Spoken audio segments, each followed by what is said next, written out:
in the Zuru xshot line. Let's go ahead and get to the review, starting up with the front. On the front, we do not have an end-strike barrel lug. This is a Zuru xshot blaster, not a Nerf brand blaster, and it is also a front loader, so this is how you load the blaster.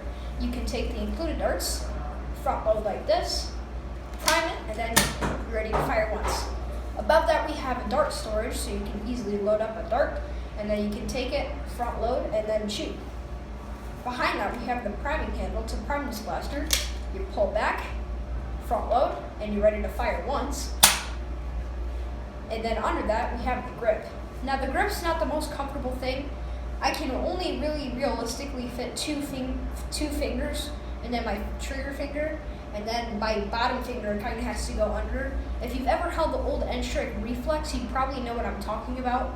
Also, one thing to point out is that when you prime the blaster, instead of the blaster snap biting you, which means the priming handle flies forward and then bites you basically and scratches your hand, when you fire the blaster, it goes upwards, completely missing your hand, so it's a little bit more comfortable. One thing I don't like is the screw hole right here, kind of gets on the webbing of your hand, so it's not super comfortable. And then going down to the trigger pull's pretty standard. This blaster does not have slam fire, it's a single shooter pistol. That pretty much concludes the external overview of the Zuru xshot Micro. Let's go ahead and get to the firing test. Starting off with the included Zuru xshot darts, 5 of them.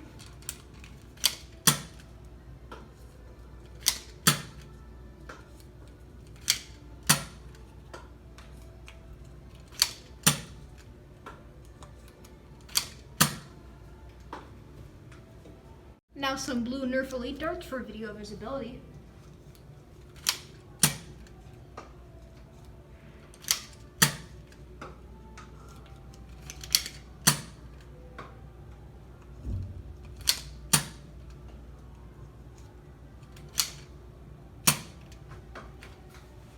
Alright, let's go see the ranges.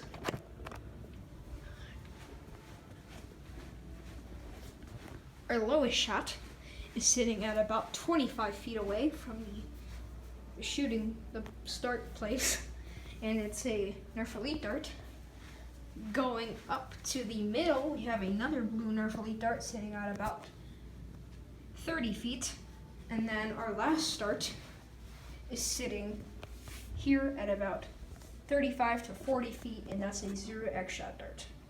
So your standard range for this blaster is 30 to 35 feet. Now to my overall opinion of the blaster, starting with the pros and cons. The pros of the blaster: the rear prime is a little bit more, it's not as cumbersome as the Jolt's bottom prime, so you have to kind of reach in and then pull. Being able to pull it back and just fire from there, and also you don't get snap bite. So when it fires, it goes up. The actual swing thing, it goes upwards, so it doesn't snap bite you.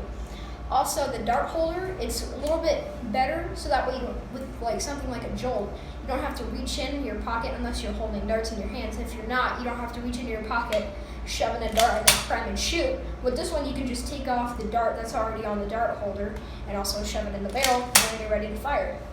And that's the cons of the blaster. The main con is the grip. The grip is not very comfortable.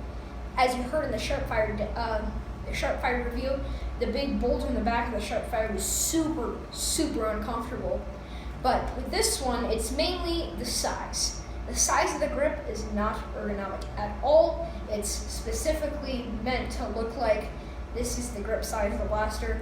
It's not ergonomic, and I can really only comfortably fit 2 fingers and then my other finger under the grip and then my trigger finger on the trigger, so it's not very comfortable. Speaking of my trigger finger, the trigger of this blaster is not crisp, it's not smooth, it's not oiled, it's uncomfortable, and I just don't like the trigger. So yeah. Now to my recommendations of the blaster. I definitely do recommend it, as this blaster costed me $3 US. I've seen these all over my Goodwill. I don't need one of these as I already bought one, but you can easily find one of these types of blasters at Goodwill.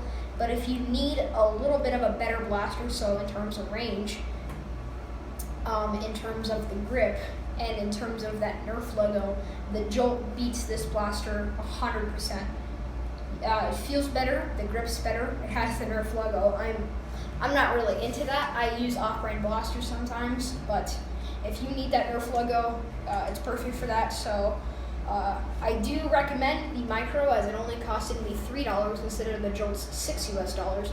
So I definitely recommend the micro, but if you need a better feeling blaster and you definitely need, well, you don't definitely need it, I don't need it for sure, but if you need that Nerf brand logo, then the Jolt is better.